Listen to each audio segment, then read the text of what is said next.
Equality of Opportunity in Public Employment, Article 16. Article 16, 1. Guarantees equality of opportunity for all citizens in matters of employment or appointment to any post under the state. Clause 2 says that no citizen shall, on grounds only of religion, race, caste, gender, descent, place of birth, residence or any of them, be ineligible for or discriminated against in respect of any employment or office under the state.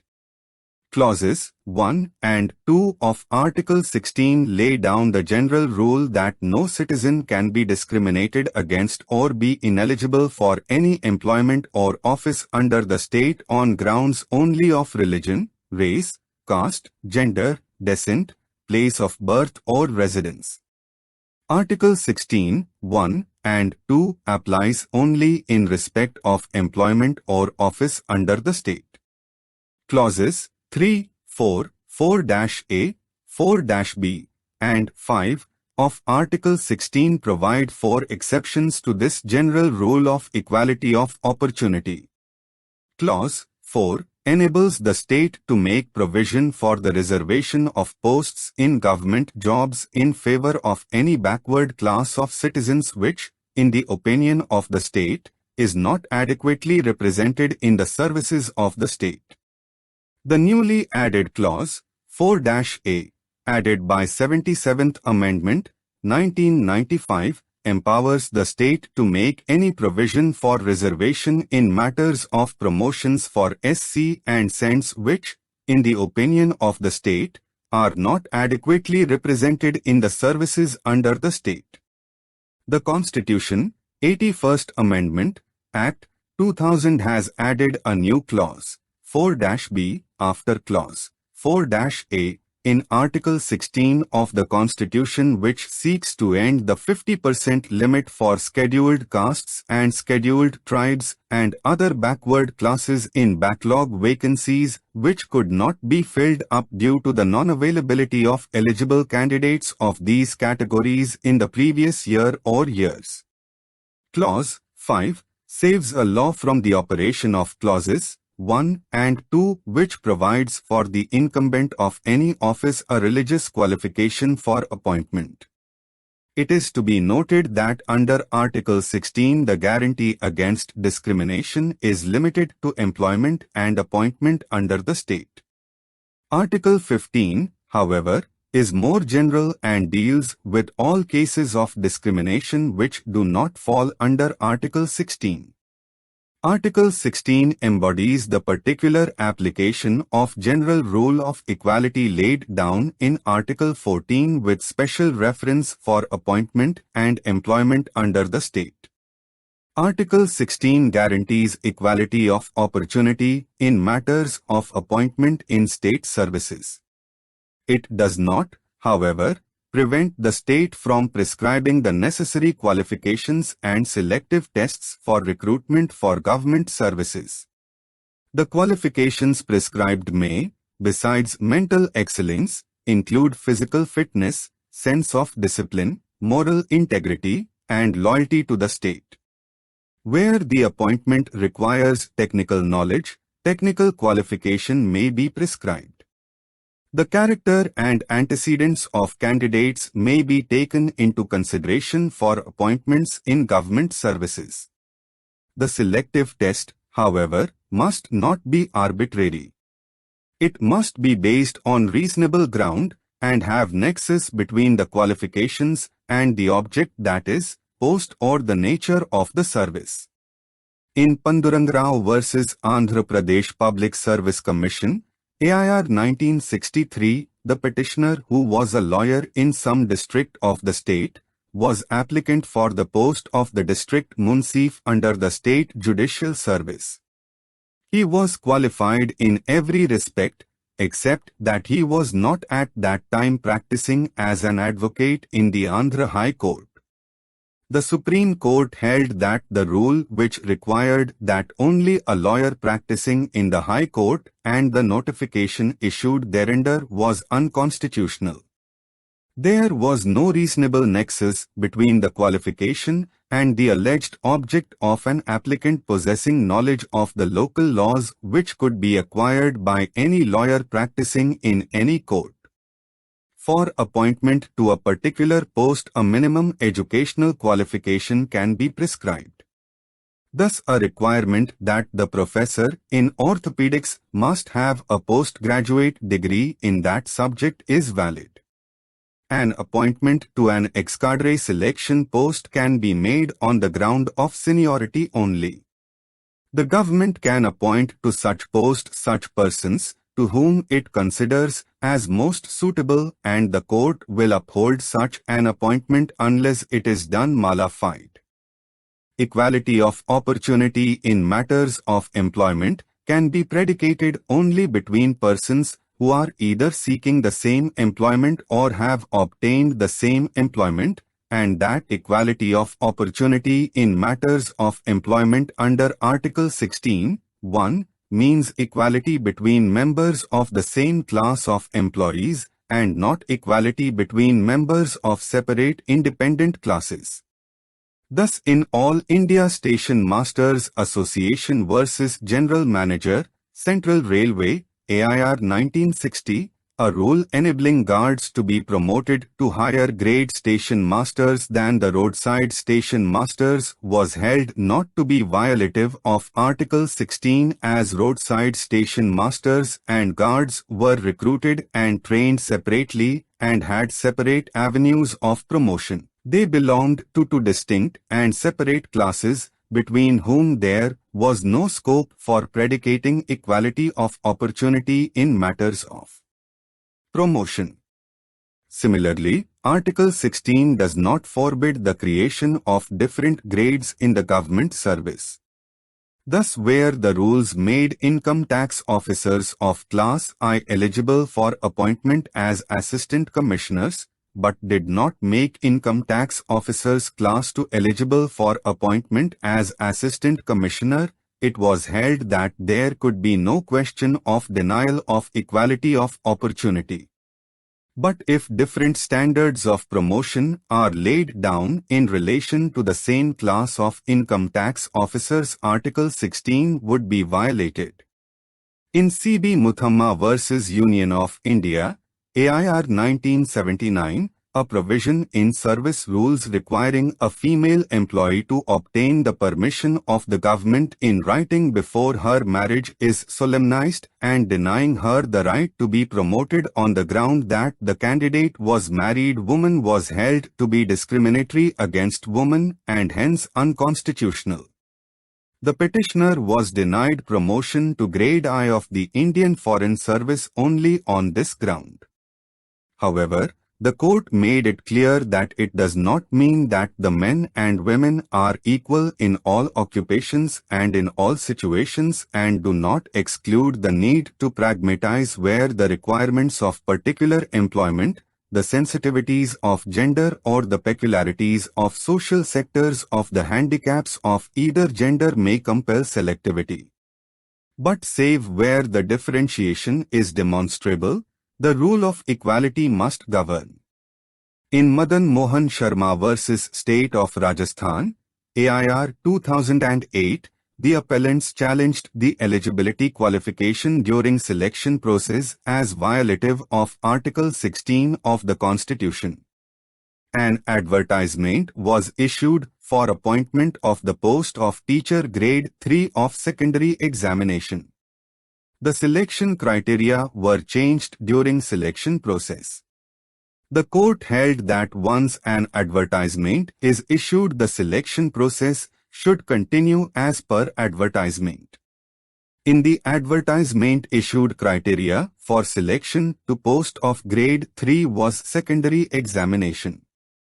The change was done during the pendency of the advertisement in view of subsequent amendment to Rule 266. This change cannot be made. The amendment cannot be made retrospectively.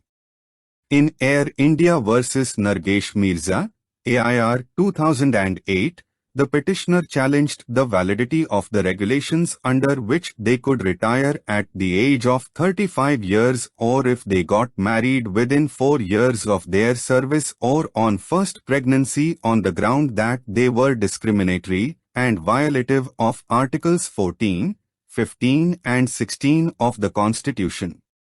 While the court held that the provisions on pregnancy bar and the retirement and the option of the managing director were unconstitutional as being unreasonable and arbitrary and violative of Article 14, it upheld the validity of the provision prohibiting the air hostesses to marry within 4 years of their service as there was no unreasonableness and arbitrariness in that provision. It is by all standards a very sound and salutary provision. Apart from improving the health of the air hostess, it helps a good deal in the promotion and boosting up of our family planning program. Secondly, if a woman marries near about the age of 20 to 23 years, she becomes fully mature and there is every chance of such a marriage proving a success, all things being equal. Clause 2. Descent and residence. It is to be noted that the two additional grounds, descent and residence, not included in Article 15 have been added to Article 16, 2. No discrimination can be made on these grounds. This is just to assure that parochialism and nepotism is eliminated in the matters of appointment in government services. The provincial slogan Madras for Madrasis, Bengal for Bengalis, Mysore for Mysoreans are most unhealthy for the growth of a truly federal democracy. The systems of the British era have to be eliminated in independent India and hence this provision in Article 16, 2. Descent is another spot for individual discrimination. In Dashratha Rama Rao vs. State, AIR 1961, the Supreme Court has held that the office of the village munsif was an office under the state, and Section 6, 1 of the Madras Act which required the collector to select persons from among the last holder of the office discriminated on the grounds of descent only and hence void for contravening Article 16, 2. In Pradeep Jain vs. Union of India, AIR 1984, the Supreme Court has held that although in view of Article 16, 2 and earlier decisions of the court the residential requirement for admission to a medical college in a state is valid and constitutional but its validity can be tested on the touchstone of Article 14 and if it violates Article 14 it will be unconstitutional and void. Clause 3. Residence can be a ground for reservation of posts. Article 16, 3 is an exception to Clause 2 of this article which forbids discrimination on the ground of residence. However, there may be good reasons for reserving certain posts in state for the residents only. This article empowers Parliament to regulate by law the extent to which it would be permissible for a state to depart from the above principle. In exercise of powers conferred by Article 16, 3, Parliament has passed the Public Employment Requirement as to Residence Act, 1957. It provides that no one will be disqualified on the ground that one is not the resident of a particular state.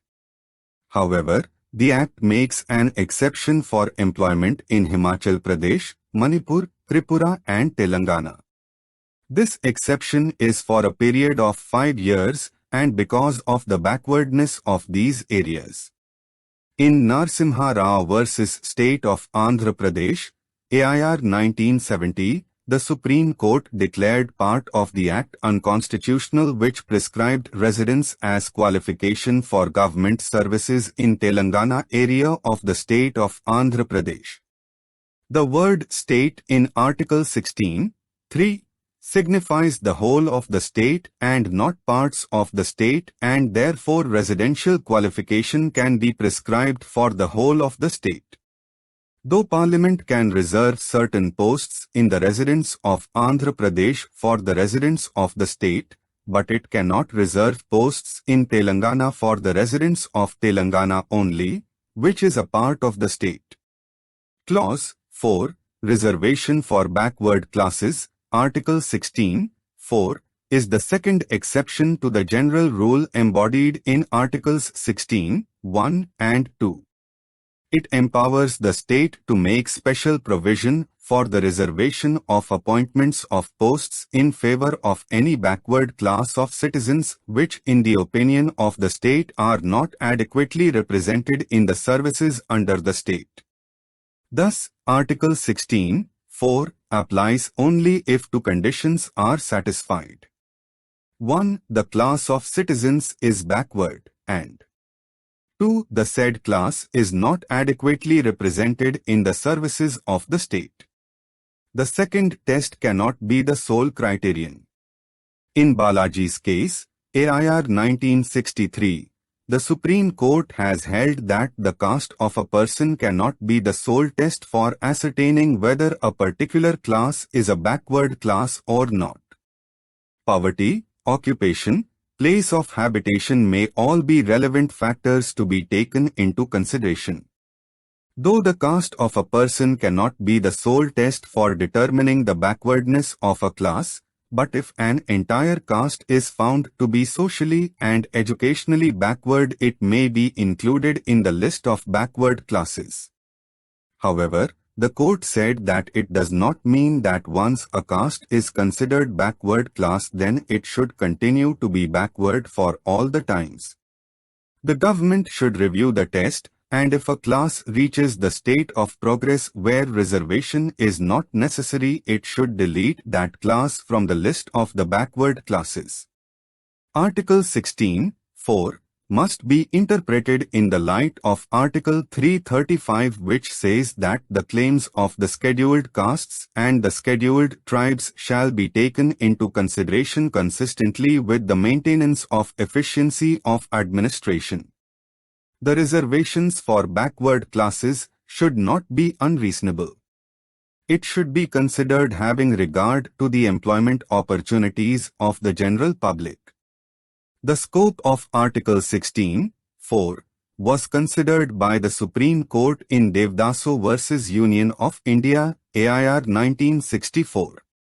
In that case, the constitutional validity of the carry-forward rule framed by the government to regulate appointment of persons of backward classes in government services was involved. This rule provided that if sufficient numbers of candidates belonging to the scheduled castes and scheduled tribes were not available for appointment to the reserved quota, the vacancies that remained unfilled would be unreserved and filled by the fresh available candidates, but a corresponding number of posts would be reserved in the next year for scheduled castes and scheduled tribes in addition to their reserved quota of the next year.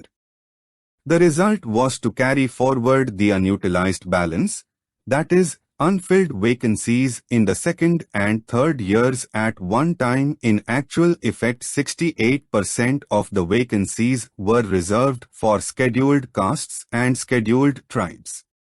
The Supreme Court, by a majority of 4-1, struck down the carry-forward rule as unconstitutional on the ground that the power vested in government under Article 16, 4 could not be exercised so as to deny reasonable equality of opportunity in matter of public employments for members of classes other than backward. The court said that each year of recruitment must be considered by itself, and the reservation for the backward communities each year should not be excessive so as to create a monopoly or to interfere unduly with the legitimate claims of other communities. Accordingly, the court held the reservation ought to be less than 50%, but how much less than half would depend upon prevailing circumstances in each case. In the Mandal case, Indira Sahni v. Union of India, AIR 1993, and the Supreme Court has overruled Devdasu v. Union of India on this point. It has held that the carry-forward rule is valid so long as it does not in a particular year exceed 50% of vacancies. The 50% limit can only be exceeded in an extraordinary situation prevailing in a state, that is, far-flung state, Nagaland, etc. In the matter of filling selection posts, the question of seniority is not relevant. The selection is made solely on the basis of merit.